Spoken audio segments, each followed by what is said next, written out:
Hello, this is Rachele Marziale, and I'll be discussing my part of the research project.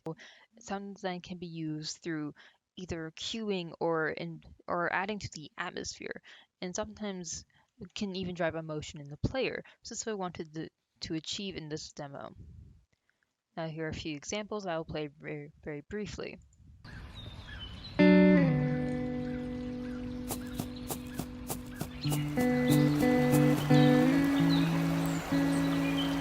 I wanted to add a dynamic sound design that fitted to his level with copyright-free music, birds chirping that were pre-recorded by me, and copyright-free sound design for the waterfall. Now, the birds and the music are universal throughout the level. They are done through cues that were placed throughout them and are looping.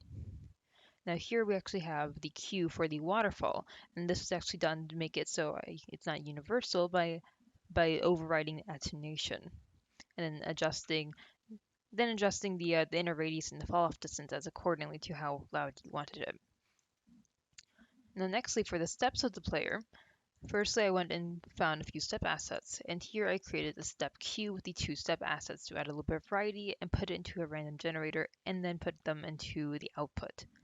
From here, I went into the mannequin's animations and applied them to the running animation whenever I noticed that one of the feet were down. So every time I noticed a foot was down, I put a sound cue. And then after that, I would apply the step sound cue specifically to this sound, which led to the walking sound effects. Now, overall, I do believe that adding the music and the character walking did really add to the atmosphere of the level. For this project, I created a main menu as well as added dialogue and an audio trigger for the dialogue. So let's look at that. Greetings, warrior. You have a long journey ahead of you. First, let's start with the main menu. First, I created a widget. Then within the widget canvas, I placed an image that was a picture of the level. Then I put a button in the widget which allows you to click it, make the widget disappear, and play the game. Last, I made the widget start up immediately when you start the level. Now for the dialogue. First, I created a replica of the player model to create an NPC blueprint. Within this blueprint, I created another widget that allowed me to display a dialogue box. I also created two functions within the NPC blueprint, one to show the dialogue and one to hide the dialogue.